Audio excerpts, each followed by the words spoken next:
Continuação da leitura do livro 30 Segundos Sem Pensar no Medo, capítulo 3, Angústia. A transição de uma escola particular conservadora para uma universidade pública que estimula o pensamento diverso foi fundamental para o meu amadurecimento. No convívio com estudantes vindos de várias partes do Brasil inteiro e inserido em um ambiente que estimulava o debate sobre os problemas enraizados em nossa sociedade, eu pude questionar a minha formação, cheia de preconceitos e travas. Na faculdade, eu tive a oportunidade de conhecer pessoas diferentes, entender melhor o movimento estudantil e me encantar com a liberdade para ser quem se é, incluindo aspectos da sexualidade. Eu, no começo, fiquei um pouco chocado e intimidado, já que era tudo o que eu negava dentro de mim. Em uma das primeiras festas da faculdade, eu vi um casal gay se beijando. Um beijão, sabe? E tenho vergonha só de lembrar da minha reação. Eu falei, nossa, tudo bem, pode beijar, não tenho nada contra, mas não precisa fazer isso na frente de todo mundo. Hoje, eu sei que eu estava reproduzindo falas que eu ouvi a vida inteira e que agia assim por defesa, pela necessidade de mostrar que eu não era aquilo, eu não era gay. Ainda no primeiro ano da faculdade, o STF reconheceu a união homoafetiva. E na faculdade foi uma super festa, uma comoção. Já na minha bolha, o assunto foi pouquíssimo comentado.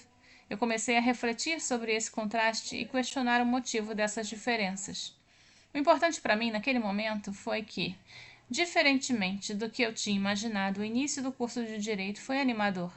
Por um lado, estar em uma faculdade renomada, ter aula com professores notórios em suas áreas e viver um ambiente estudantil mais maduro fizeram com que os 2 primeiros anos passassem muito rápido. Por outro, em relação à leitura, eu tive uma surpresa. Antes de entrar na universidade, toda hora me perguntavam: você gosta de ler? Ou, fazendo direito, você vai ler pra caramba? Então, eu achei que na faculdade de Direito eu ia encontrar grandes leitores. E aí com que eu me deparei com pessoas que leem muitos livros técnicos jurídicos. Isso ficou claro na faculdade e nos escritórios que passei a trabalhar como estagiário e depois como advogado. Poucos têm o hábito da leitura por prazer. Presos às leituras técnicas, jogam a culpa no tempo. Ah, eu passei o dia todo lendo, não quero chegar em casa e ler mais. Eu quero descansar. Será que isso aconteceria comigo? No último semestre do segundo ano, eu comecei meu primeiro estágio. Estava bem animado, mas depois de alguns meses me bateu um desespero de pensar que viveria aquela rotina. Eu não me via fazendo pesquisa sobre direito tributário até a velhice. Por isso, no terceiro ano da faculdade, eu decidi que migraria para medicina. Era uma escolha difícil e que deixou muitas pessoas surpresas. Eu precisaria dar uns passos para trás e voltar para o desgastante desafio do vestibular. Eu não consegui abandonar a faculdade de Direito, mas eu comecei a fazer o cursinho pré-vestibular em paralelo. A aventura, no entanto, durou apenas 2 meses. Na primeira semana esbarrei com um professor que tinha me dado aula de química na escola e se surpreendeu ao me ver ali. O que você está fazendo aqui? Você já conseguiu o que todo mundo quer. Essa repreensão mexeu muito comigo e abalou um pouco as minhas certezas. O destino, contudo, tinha feito outras escolhas para mim. No segundo mês do curso, encontrei uma professora da faculdade de Direito com quem eu tinha uma relação muito boa e me abri com ela, expondo as minhas dúvidas sobre continuar ou não. Ela disse que a culpa pelo meu desânimo não era da faculdade propriamente, mas do tipo de estágio que eu havia escolhido. Vou te indicar para um lugar que tem a sua cara. Fui. Eu não poderia ter tomado decisão mais acertada. A conexão foi tamanha que estou no mesmo escritório até hoje. Nessa época, as reflexões sobre a área médica passaram a fazer parte da minha vida por outra via, de uma forma negativa. Aos 78 anos, o meu avô paterno precisou se submeter a uma cirurgia de coração que não era simples, mas a princípio não representava grandes riscos. Infelizmente, ele saiu da sala de cirurgia em coma, ficou internado por 3 meses e nunca mais acordou. Durante esse tempo, eu ia várias vezes por semana visitá-lo e fazer companhia para minha avó, que nunca saiu do lado dele até a despedida final. Os médicos tentavam de tudo, na urgência de evitar a morte a qualquer custo. Nos últimos dias, meu avô estava irreconhecível, com vários tubos conectados ao seu corpo, fazendo o papel de órgãos fundamentais que tinham entrado em colapso. Era difícil saber o quanto do meu avô estava lá e o quanto dele as máquinas mantinham. Foi a primeira vez que eu refleti sobre a dificuldade do ser humano em lidar com a morte e com a inevitável experiência de vivenciar despedidas. Nos últimos dias, estávamos todos muito cansados. Meu avô estava sofrendo, todos nós estávamos. Se ele acordasse, odiaria estar naquele estado. Tanto é que passou a vida dizendo: quando meu dia chegar, eu quero que me coloquem no caixão da forma que eu tiver ido. Me enrolem em um lençol e fechem. Assim foi feito. Caixão fechado, sem troca de roupa, sem nenhuma exposição. Sobraram as inúmeras memórias e a saudade de um homem que nos ensinou a valorizar a família acima de tudo. A perda do meu avô foi o meu primeiro contato mais próximo com a morte, já maduro. Quando eu ainda era criança, minha família materna sofreu com uma desoladora perda da minha prima, de quase 1 ano, vítima fatal de uma doença que se desenvolveu em poucas horas. Por conta da minha idade, eu não participei de perto dos acontecimentos e só passei a compartilhar o sofrimento de todos após o tristíssimo desfecho daquela história. Apesar de ser ainda criança, eu pude perceber que aquela perda não fazia sentido. Não era nada parecido com a história de amigos que tinham testemunhado a morte de pessoas mais velhas da família. A minha querida prima era vítima da desordem dos caminhos e até hoje sua perda é sentida. A foto dela na casa da minha avó, no mural da minha mãe, nos álbuns, me dói imaginar o vazio sentido pelos meus tios. O meu avô, por sua vez, os capítulos estavam na sequência tolerável, e eu pude estar ao seu lado no último momento. A imagem da morte assim tão de perto é impossível de esquecer. Eu lembro de estarmos ao redor da cama, a minha avó, meus tios e primos, rezando, esperando que meu avô descansasse daquele sofrimento. Ou talvez que nós o deixássemos partir. Foi uma cena muito dolorida, cujos detalhes, mesmo passados muitos anos, ainda consigo relembrar. As respirações ofegantes, o barulho do choro abafado por todo o quarto, como se as últimas doses de força estivessem sendo descarregadas de uma só vez. De um segundo para outro, ele já não estava mais lá. Tínhamos poucos minutos para o último abraço, um último beijo, no que havia ficado daquele homem tão especial para nós. Ele costumava me chamar de Pretuscus Cabeludos, grande imperador romano, fazendo alusão ao meu cabelo cacheado. Eu e mais 2 primos ficamos encarregados de escrever o texto de despedida lido na missa do 7º dia. De tempos em tempos, eu releio essa homenagem, recordando a potência das emoções sentidas naquele momento. Em meados de 2022, minha irmã descobriu que estava grávida do seu 3º filho. Um novo integrante é sempre motivo de muita felicidade na minha família. E já ansiávamos por sua chegada. Algumas semanas depois, descobrimos que seria um menino. Mais tarde, em um dos exames de rotina, foram identificadas algumas alterações. E todos na minha família estavam agora em estado de alerta, prontos para apoiar minha irmã caso a gravidez enfrentasse complicações. Na minha família é assim, todos se unem para direcionar energia para aquele que precisa.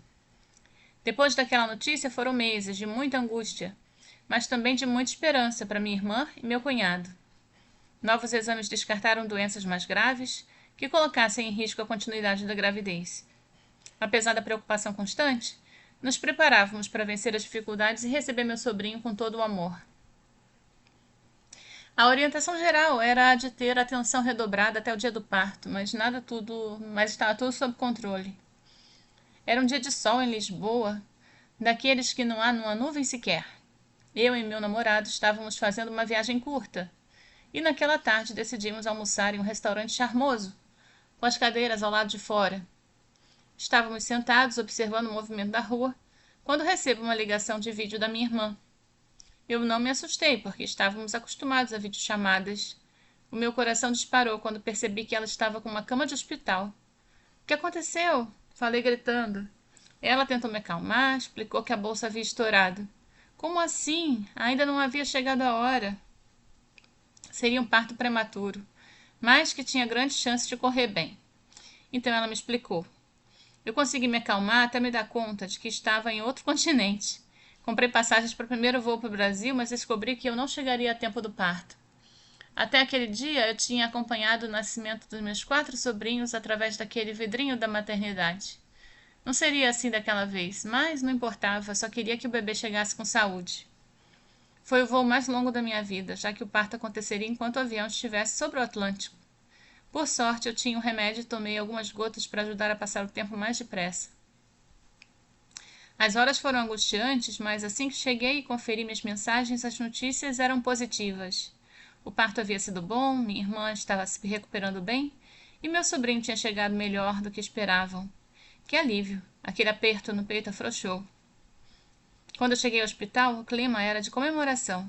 Ainda que o mais novo, pequeno membro da família estivesse em observação, tudo havia sido preparado com carinho para recebê-lo. A placa que enfeitava a porta do quarto da maternidade relembrava o quanto ele havia sido guerreiro naqueles tempos de incertezas. A situação mudou, no entanto, quando seu quadro teve uma piora. Daquele momento em diante, o aperto em meu peito não teve mais alívio. Depois de passar mais de um dia todo com minha irmã e meu cunhado no hospital, eu fui para casa. Alguns minutos depois, o telefone tocou. Era minha outra irmã, com uma fala trêmula e engasgada, pedindo para eu voltar porque nosso sobrinho tão amado estava nos deixando. Fiquei completamente zonzo. Como assim? Eu entrei no hospital, já com os olhos transbordando de lágrimas. Corri para me despedir de quem eu ainda nem havia conhecido. Não tinha tido tempo. Um buraco no peito engolia as memórias que eu não tive. Mas os minutos que passaram até o último suspiro jamais serão esquecidos, pois eu estive ao seu lado. Quando entrei na sala de UTI, encontrei uma cena que jamais imaginei presenciar. A minha irmã no centro, com meu sobrinho tão pequeno no colo. Toda a família ao redor, os olhares revelavam a falta que ele faria. Era um silêncio umedecido pelas lágrimas. Ai, meu sobrinho amado, por que já vai nos deixar? Eu pensei por alguns segundos, mas logo agradeci por ter tido a oportunidade de te conhecer pessoalmente. Então, na verdade, eu te conheço por ter lutado e conseguido chegar até nós. Algumas situações apenas nos provam que não temos controle ou explicação para os capítulos que escrevem para nós. E algumas perdas, por mais que subvertam o transcurso natural, não carregam uma resposta. Nos últimos anos eu aprendi isso com a literatura. A morte é um tema que atormenta o ser humano e com ele se confunde desde o seu início.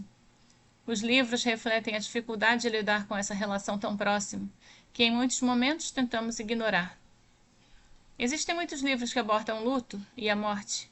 Um deles, já mencionado, é o extraordinário A Morte é um Dia que Vale a Pena Viver, da doutora Ana Cláudia Quintana Arantes, médica brasileira que faz um trabalho importantíssimo para desmistificar a medicina paliativa. A obra de não ficção aborda as dificuldades da sociedade ocidental em lidar com a morte, tanto com a relação à perda de pessoas que amamos, quanto à nossa própria mortalidade. Outra não ficção que trata dessas questões é o livro Enquanto Eu Respirar, da Ana Michele Soares, que foi paciente e depois virou amiga da doutora Ana Cláudia. Ana Michele conviveu por muitos anos com um câncer de mama metastático, sem possibilidade de cura. Além de relatar a sua batalha contra a doença de forma leve, o livro narra a amizade que a autora cultivou com Renata, paciente oncológica que reconheceu durante o tratamento. A obra trata de forma muito emocionante a maneira como as duas encararam a possibilidade da morte e a urgência de viver. Eu passei pela triste coincidência de terminar a leitura algumas horas antes de ser informado de que a Ana Michele havia falecido em janeiro de 2023. Apesar de tratar com frequência sobre a proximidade de seu fim, a perda da Ana Mi foi sentida por todos que acompanhavam seu trabalho, seus livros publicados e sua trajetória nas redes sociais. Como nos mostrou de forma tão inspiradora, existe muita impida entre o diagnóstico de uma doença terminal e a morte. Paula, de Isabel Allende, é uma autobiografia em que a autora conta os meses angustiantes que passou ao lado da filha que enfrentava uma doença grave, entremeada por memórias ligadas à história do Chile, país em que nasceu. Um texto sensível que toca em assuntos difíceis, sem se deixar levar por uma visão extremamente melancólica. Um livro muito comovente, em que a autora narra episódios que eu nunca imaginou viver. Durante a leitura, sentimos que estamos ao lado da Isabel e ao lado da Paula e daqueles que torciam pela sua recuperação. Um livro que nos relembra como a escrita pode ser mais uma forma de lidar com a dor e com o medo. Em Morreste-me, do português José Luiz Peixoto, o autor faz uma homenagem a seu pai, trazendo memórias cultivadas desde a sua infância. É uma escrita poética que mostra como a falta de alguém é sentida em diferentes momentos. Como olhar para determinados cantos da casa.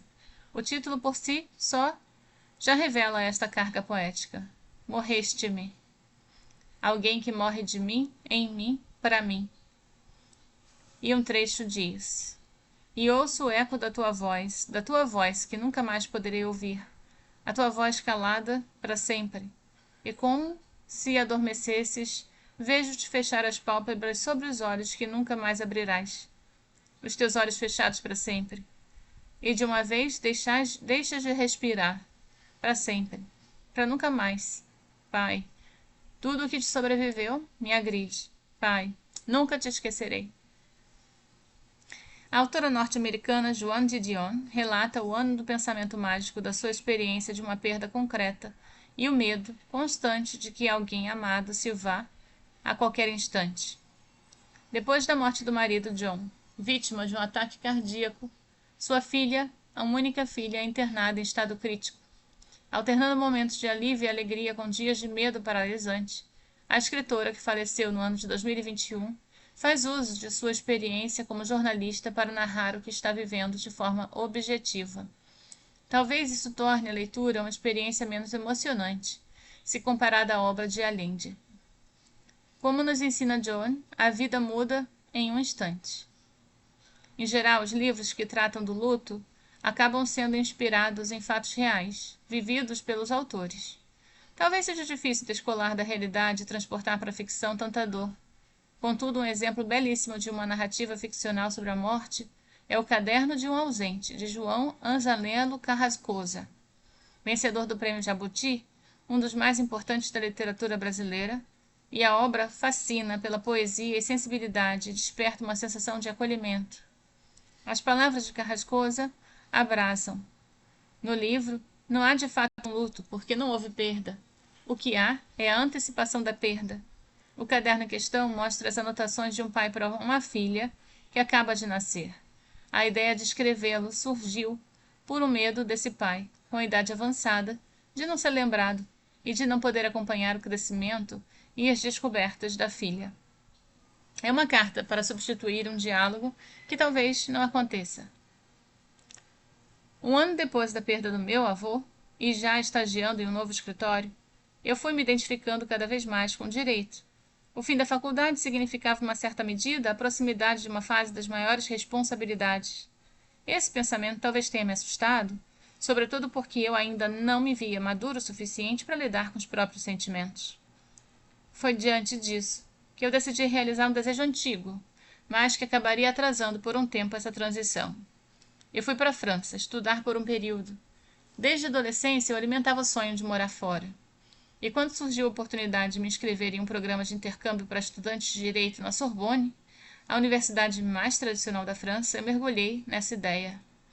E morar sozinha em Paris era um sonho. Experimentar a liberdade, até então inédita, fez com que a minha ansiedade diminuísse muito. Eu consegui até parar a medicação, sem que isso representasse qualquer prejuízo na minha qualidade de vida. Eu estava feliz e relaxado, e então o pior da minha vida aconteceu. De um dia para o outro, eu estava em frente à janela, sem entender como as pessoas conseguiam caminhar, conversar ou sorrir. Naquele momento, eu só conseguia experimentar uma sensação horrorosa. Eu não conseguia lembrar como era estar bem. A angústia me corroía, me fazia chorar de soluçar por horas. Sem saber o que fazer, eu entrava e saía do banho. Eu não conseguia ficar quieto, então chorava mais. E tudo deixou de fazer sentido, e o meu único desejo era encontrar uma forma de tapar aquele buraco que tinha se aberto no meu peito. Eu não sabia se seria possível viver por muito tempo sentindo o peso da ausência de sentido, em que a descrença na melhora torna tudo insuportável. Mas eu deixe-me explicar o que aconteceu. Quando eu fui aprovado no programa de intercâmbio, A ansiedade era tanta que por muito tempo eu fui incapaz de pensar em outra coisa que não fosse a viagem. E aquela experiência seria não apenas uma oportunidade inesquecível de aprendizado, mas me permitiria vivenciar uma liberdade que eu desconhecia. Estaria em uma cidade nova, em que ninguém sabia quem eu era, moraria sozinho, e eu fiquei pensando em tudo o que eu poderia experimentar e descobrir, inclusive sobre a minha sexualidade. Só que eu não fiz nada disso. Nessa época, tirando os momentos de intimidade quando o desejo sexual precisava ser liberado e a atração por homens dominava meus pensamentos, em todo o resto eu vivia como um heterossexual. Eu não me permitia sequer dialogar comigo mesmo sobre essas questões. Levar as dúvidas sobre a minha orientação sexual para fora dos pensamentos não era uma possibilidade. E talvez ainda nem houvesse a consciência de uma repressão. Por isso, mesmo morando sozinho em uma cidade que ninguém me conhecia, eu não me senti livre para descobrir mais sobre a minha sexualidade. Eu continuei usando a mesma máscara, ainda que estivesse menos pesada. Eu saía com as garotas para reafirmar minha heterossexualidade, mas, independentemente disso, estar naquela cidade maravilhosa já era incrível. E eu estava passando por um dos períodos mais felizes da minha vida. Morar em uma cidade como Paris, em que cada rua é uma surpresa de beleza, arquitetura e história, é inacostumável. Eu lembro que eu fazia diariamente meu trajeto para a faculdade de bicicleta, com exceção dos dias congelantes, claro, e eu ficava impressionado com aquele cenário. Na frente do prédio histórico onde eu tinha minhas aulas ficava o Panteão de Paris, um monumento colossal, conhecido por abrigar o túmulo das grandes personalidades francesas. Por isso que na sua fachada vemos a inscrição Aux grands hommes de la patrie reconnaissance. Aos grandes homens a pátria é grata. Reconnaissante. Dentre os grandes nomes ali enterrados estava Alexandre Dumas, um dos principais escritores da literatura mundial. Naquele momento, o hábito da leitura estava se desenvolvendo cada vez mais na minha rotina. Ainda não havia lido o Conde de Monte Cristo, mas eu conhecia sua relevância e ficava emocionado de saber que eu estudava em um local que guardava tanta história. E hoje, depois de ter lido o romance de mais de 1000 páginas, a admiração por Dumas é ainda maior. Eu consigo entender os motivos de sua fama perdurar mais de 100 anos após sua morte. Para quem ainda não teve a oportunidade de conhecer a obra, em O Conde de Monte Cristo, acompanhamos uma narrativa construída a partir do desejo de vingança. O personagem principal é Edmond Dantes, um jovem simples, sem muitos recursos, que se apaixona por uma bela jovem, com quem pretende se casar. Sua vida, no entanto, é completamente abalada por uma traição. Dantes é vítima de um complô, e isso o leva para trás das grades de uma prisão isolada. E é a partir desse cenário tão cruel que o protagonista, com a ajuda de um prisioneiro pouco convencional e com ideias bem criativas, começa a planejar sua fuga e sua vingança contra os responsáveis por aquela situação. A experiência da leitura, que para mim durou 3 meses, foi fascinante. Dumas criou um enredo que deixa o leitor curioso pelos próximos acontecimentos e impressionado com a criatividade dele. E além de aproveitar a cidade encantadora que eu passei a morar, estar na Europa me permitiu viajar para outros países, e após o término da exaustiva semana de provas, eu e alguns amigos combinamos de visitar a Itália. A ideia era passar alguns dias no litoral da Costa Amalfitana e depois ir para Milão. Era verão e as temperaturas altíssimas permitiriam dias de praia e uma das paisagens mais bonitas do mundo. No último dia da viagem pelo litoral, eu comecei a sentir um enjoo que foi piorando ao longo do dia. Voltei para o hotel para fugir do calor e meu amigo foi na farmácia comprar um remédio para mim. Estava certo de que era apenas um enjoo e de que no dia seguinte eu estaria bem, me sentindo bem, para pegar o voo para Milão. No meio da madrugada, no entanto, me senti pior e muito inquieto. Resolvi tomar mais um comprimido. Sem conseguir dormir direito, eu decidi arrumar a mala. O meu coração estava acelerado, como se uma ansiedade forte estivesse se apoderando do meu corpo. Eu não conseguia entender o que estava acontecendo e eu achei que poderia ser alguma reação ao sol ou ao calor. Organizei a mala bem rápido e falei para o meu amigo que estava me sentindo melhor, como se ao dizer isso aquela ansiedade pudesse desaparecer. No caminho para o aeroporto eu comecei a sentir um aperto no peito, um nível de ansiedade que até então eu não conhecia. E ainda confuso, eu deduzi que era um sintoma do mal-estar do estômago. e decidi tomar mais um comprimido, o terceiro em um curto período. No check-in, já não era mais possível esconder o meu desespero e avisei para o meu amigo que algo estava errado. Ele pegou o voo para Milão sozinho e eu decidi voltar para Paris. A essa altura, eu já tinha perdido o controle emocional e entrado num estado de ansiedade, melancolia e angústia profunda. Nunca havia sentido nada parecido. Na viagem de volta à França, aquelas sensações foram piorando. Aquilo certamente era um ataque de pânico. Eu estava sozinho e não tinha qualquer remédio que me ajudasse a relaxar. Eu sabia que precisava respirar fundo para tentar me acalmar. Mas naquele momento essa técnica não estava ajudando. Comecei a ouvir músicas calmas, mas ficava olhando de 2 em 2 minutos para o relógio, esperando o voo de pouco mais de 2 horas terminar. No trem, entre o aeroporto e meu apartamento, eu estava tão desesperado que eu não conseguia ficar sentado. Andava descontrolado de um lado para o outro do vagão do trem. O calor piorava tudo. Decidi então parar em uma estação qualquer e chamar um táxi para tentar chegar mais rápido. Andei pelas ruas sob o calor do sol, carregando uma mala grande. Devem ter sido minutos, mas pareceram horas. E quando encontrei um carro disponível, o ar-condicionado me acalmou um pouco. Naquele momento eu intuí que o pânico era um resultado da ansiedade por causa do enjoo. Sem raciocinar direito, eu tomei mais um comprimido. Aquele já era o quarto. Assim, me coloquei os pés no apartamento e caí no choro. Tinha perdido o controle do meu corpo. Não conseguia me concentrar em nada e sentia uma necessidade constante de movimentar. Eu entrei no banho para tentar aliviar o calor e me acalmar, mas eu não consegui ficar nem um minuto debaixo do chuveiro. Não parava de chorar. Eu acho que naquele momento me dei conta de que havia algo muito errado comigo. O mais desesperador é que quando eu não via nenhum motivo que justificasse o que eu estava passando, aquele choro, aquela ansiedade tão forte. Peguei o celular e, ainda todo molhado do banho, decidi ligar para minha mãe. Na noite anterior, eu já tinha falado com ela que estava enjoado, mas que achava que não era nada demais. Agora eu precisava de ajuda. Minha mãe atendeu e ficou preocupada com minha voz, já nas primeiras palavras. Eu estava claramente descompensado.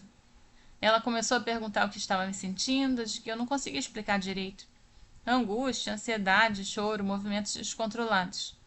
Quando expliquei qual remédio eu tinha tomado, ela desconfiou de que poderia estar acontecendo. Aquele mesmo medicamento, aparentemente inofensivo, para tratar sintomas de enjoo, já tinha sido responsável por efeitos colaterais semelhantes no meu avô e um irmão do meu pai anos antes. A substância podia causar uma reação chamada extrapiramidal, cujos principais sintomas são agitação, aperto no peito, ansiedade, angústia, falta de ar e, em alguns casos, movimentos musculares involuntários. Cada vez que eu tomava um novo comprimido, achando que iria me ajudar, eu estava me intoxicando ainda mais. Então depois eu descobri que esse tipo de situação é comum em pronto-socorros, onde esse medicamento é usado rotineiramente. A presença dos sintomas, a orientação é aplicar um antídoto capaz de controlar o efeito colateral em minutos. Em um país estranho, sem essas informações todas, simplesmente esperei meu corpo eliminar a substância, experimentando todas aquelas sensações sozinho, por muitas e muitas horas. Em pouco tempo, o efeito do remédio era tão forte que eu já não conseguia me lembrar de como era me sentir bem. Para complicar ainda mais, nada parecia me tirar daquela situação. Isso foi a pior parte, a sensação de que nada poderia diminuir a angústia que estava sentindo. Como se eu estivesse no fundo de um poço, sabe? Sem motivo, isso que é o pior. Os meus pais ficaram muito preocupados comigo. Minha mãe pegou o primeiro voo para Paris. Imaginei que eu acordaria melhor, porque o remédio teria saído do meu organismo. Por isso me desesperei quando acordei com o coração disparado e com o mesmo aperto no peito. Eu mal consegui levantar da cama e o medo de que esse pesadelo não fosse passar me paralisou. E quando eu encontrei minha mãe no aeroporto, a gente se abraçou e eu chorei de perder o ar. Tamanho o desamparo que eu sentia. A caminho do meu apartamento, minha mãe ligou para um psiquiatra que me acompanhava, que pediu que eu voltasse a tomar o antidepressivo o quanto antes. A ideia era me reestabilizar. Mal eu sabia que esse processo demoraria meses. Os sintomas mais agudos diminuíram depois de 2 dias, mas o episódio desencadeou crise de pânico, de ansiedade, que me acompanhavam por muito tempo. Minha mãe ficou uma semana comigo. O nível de ansiedade era tão alto que eu acordava com dor de barriga e com o coração disparado. Acordar era a pior parte. Apertava forte a mão da minha mãe, como se eu tivesse sentido uma dor física. Naquele período e nos meses que me seguiram, minha mãe virou o meu principal porto seguro. Eu não confiava mais em mim. É como se eu estivesse transferindo tudo para ela. Para mim, o maior medo era que minha mãe morresse, porque com ela eu também perderia, sem ela, com ela eu também perderia o meu chão. E de todo modo, minha mãe voltou para o Brasil, 3 dias antes do meu retorno definitivo. Tudo havia sido pensado, ela queria que eu tivesse autonomia e a consciência de que estava melhor, para que aquela experiência não tivesse me deixasse pensando que eu era incapaz de me virar sozinho. E quando nos despedimos, eu fingi que estava tudo sob controle. Até porque seriam apenas 3 dias. Até hoje eu lembro em detalhes de ver minha mãe entrando no carro. Assim que ela sumiu de vista, eu desabei no choro. A angústia não desaparecia. Eu não tinha vontade de fazer nada, e tirando os poucos momentos que eu conseguiria me distrair com alguma coisa, aquela sensação me consumia. À tarde, meus amigos, que sabiam em detalhes o que estava acontecendo, me chamaram para ir ao cinema. Eu não queria mostrar para os outros essa minha fragilidade. O filme era Jurassic Park. Durante a sessão, os pensamentos amedrontados começaram a bagunçar a minha mente. Eu percebi que estava tendo uma crise de pânico e fui ao banheiro chorar. Liguei para minha mãe, que conseguiu me acalmar, e falou para tentar me distrair. Eu precisava de forças para ficar aqueles dias sozinho. Voltei para a sala de cinema, mas eu não prestei atenção em nenhuma das cenas do filme. Na verdade, eu não vi a hora daquela história de dinossauros terminasse. Até hoje eu sinto uma agonia quando eu vejo o filme passando na televisão. Contei cada hora que faltou para o meu retorno ao Brasil, mas ainda assim tinha medo de não conseguir levar a vida normal, mesmo rodeado de pessoas que eu conhecia e para quem eu sempre tinha que me mostrar forte. O receio do julgamento dos outros voltaria e eu não queria que ninguém soubesse que eu tinha vivido. Chegando em São Paulo, a angústia não melhorou. Isso me deixava com ainda mais medo, porque me imaginava vivendo com esse sentimento por tempo indeterminado. Comecei a ficar ansioso com a ideia de que precisaria voltar para uma rotina, com 1 milhão de obrigações, me submeter à expectativa dos outros. Paris tinha sido um breve respiro. Agora toda a pressão voltaria e com um agravante. Eu estava totalmente desestabilizado e traumatizado. Eu tinha medo de ter aquela crise novamente, mesmo sabendo que havia sido efeito daquele remédio para estômago, para enjoo, que eu nunca, jamais, em tempo algum, tomaria de novo. Medo de angústia não passar. Contudo, apesar da apreensão de eu não conseguir voltar à rotina, lidar com as minhas obrigações com o trabalho, voltar a sair, encontrar os amigos, eu me pressionei a fazer isso quanto antes. Por um lado, foi bom, porque talvez ter me isolado tivesse me feito acreditar que eu nunca seria capaz de recomeçar. Mas a primeira vez que eu saí com amigos foi muito desgastante. Em vez de estar empolgada, eu chorei no sofá de casa e no trajeto do carro. Questões de saúde mental não se resolvem no estalar de dedos e no primeiro comprimido. É um processo lento, com acompanhamento médico e psicológico. Eu sou grato porque o apoio familiar também nunca me faltou. Mas mesmo cercado por todos os cuidados, sofri muito e nunca quis compartilhar aquilo com ninguém, mais além do meu círculo familiar, por medo dos julgamentos, que inclusive poderiam envolver a minha sexualidade. Eu não queria expor minhas vulnerabilidades e não acreditava que os outros pudessem me ajudar. Enquanto eu tentava me restabelecer para ter condições de voltar a trabalhar, o meu primeiro sobrinho nasceu. Eu passei tardes inteiras na casa da minha irmã ajudando a cuidar do neném recém-nascido. E isso acalmou meu coração. Para ela também foi bom contar comigo. Naquele momento, cada um dava o que tinha. Ela me ajudou muito e eu conheci um dos maiores amores que já pude sentir. O amor de tio. Foram meses para conseguir encontrar uma medicação que conseguisse controlar as minhas crises, que passaram a acontecer de forma mais esporádica. E depois de alguns anos de retorno para o Brasil, elas ainda aconteciam por volta de 3 a 4 vezes ao ano. Mesmo após ter criado meu perfil sobre livros nas redes sociais, eu ainda tinha crise de pânico e ansiedade. Era difícil lidar com a obrigação de produzir conteúdo diariamente quando eu estava enfrentando alguma crise. Eu lembro de sorrir e falar naturalmente como se nada estivesse acontecendo, o que me demandava uma energia tremenda. Quem estava do outro lado da tela não imaginava o que eu estava sentindo. Ao mesmo tempo, eu me sentia mal, pelo receio de mostrar a minha fragilidade. Parecia que estava enganando quem me acompanhava, mas não tinha como me expor tanto assim, sobretudo quando ainda controlava muito bem meu comportamento por medo de que questionassem a minha sexualidade. De tudo ficou a lição sobre a importância de cuidarmos da nossa saúde mental e a capacidade de melhor entender o sofrimento de quem luta com essas e outras questões. Nessa época eu busquei na literatura obras que analisassem essas emoções tão sofridas. Sentir que eu não estava sozinho era acalentador.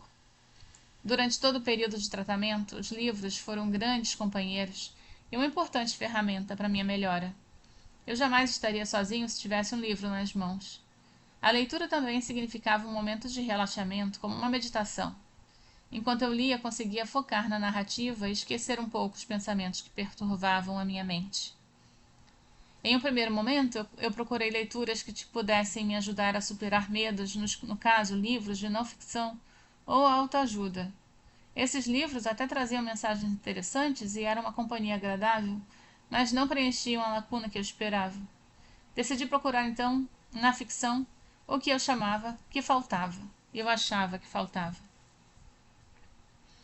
Eu sabia que aqueles livros não ajudariam a aliviar sintomas e, por isso, não lia durante as crises. O que eu procurava era uma identificação com o que eu tinha vivido. E encontrei. Ficava encantado com as habilidades dos autores de colocar em palavras experiências tão profundas, ao mesmo tempo que me sentia aliviado por perceber que, pelo menos nos livros, outros passavam pela mesma agonia que eu. Publicado em 1963, A Redoma de Vidro, de Sylvia Plath, é um daqueles livros com muitas referências autobiográficas. O seu teor profundo faz com que o leitor entre no universo da protagonista. É uma leitura que incomoda e angustia. A obra narra a juventude de Esther e os acontecimentos que a levaram a ser internada em uma clínica psiquiátrica. Ao longo do desenvolvimento da gravíssima depressão que acomete a protagonista, o leitor acompanha seus pensamentos e angústias e reflete sobre temas delicados, como o desejo de tirar a própria vida e o doloroso processo que é crescer. Este é um livro que contém gatilhos de depressão e suicídio. A Redoma de Vidro, da Sylvia Plath. Na literatura japonesa, há um romance sensível e melancólico com um recorte sobre a saúde mental. Se chama Norwegian Wood, de Haruki Murakami. Trata do mundo real. Diferentemente de outras obras do autor, ao narrar o romance inconstante entre os jovens Toru e Naoko, o solitário Toru sofre uma grande perda e precisa amadurecer enquanto enfrenta a geração conservadora dos pais e experimenta a dúvida pelo amor. Assim como no livro de Plath, as angústias da transição para uma vida adulta são um tema que permeia a obra, refletindo sobre questões como morte, solidão e suicídio. A autora francesa Muriel Barbery também aborda esse universo de temas em sua obra, A Elegância do Ouriço. O livro conta a história da relação pouco provável entre Paloma, uma garota de 12 anos, e a zeladora do prédio em que ela vive, uma senhora ranzinza e reservada. Diante das dificuldades em se entender com a família rica, Paloma decide, em seu aniversário seguinte, tirar sua vida e incendiar o apartamento em que mora. Apesar da temática sensível, o humor e a ironia estão presentes desde o título. Afinal, quando pode ser a elegância de um bicho feio de espinhos como um ouriço, que se defende o tempo todo e não mostra o seu interior? A juventude e os dilemas do amadurecimento frequentemente estão presentes em livros que abordam as dificuldades psicológicas de seus personagens. Marjane Satrapi resolveu contar sobre a depressão que enfrentou na juventude na célebre história em quadrinhos Persépolis. Nascida no Irã, Satrapi escreveu sua autobiografia em quadrinhos com a intenção de mostrar apenas para os amigos, mas a recepção foi tão positiva que o livro ganhou um mundo. E hoje é um livro conhecido por mostrar a história de opressão religiosa, choques de cultura e saúde mental. Ou seja, se antes eu achava que ninguém iria entender aquele aperto que eu sentia no peito, ler e me deparar com personagens que descreviam as mesmas dores e angústias me fez perceber que eu não era o único. E nesse caso não era o único e é o mínimo tranquilizador isso. Também ficou claro para mim que livros que tratam de temas universais da condição humana não envelhecem, porque, mesmo que se passem muitos anos da sua publicação, As sensações são as mesmas, ainda que causadas por diferentes elementos e em diferentes intensidades. Aqui termina a leitura desse capítulo. Até a próxima.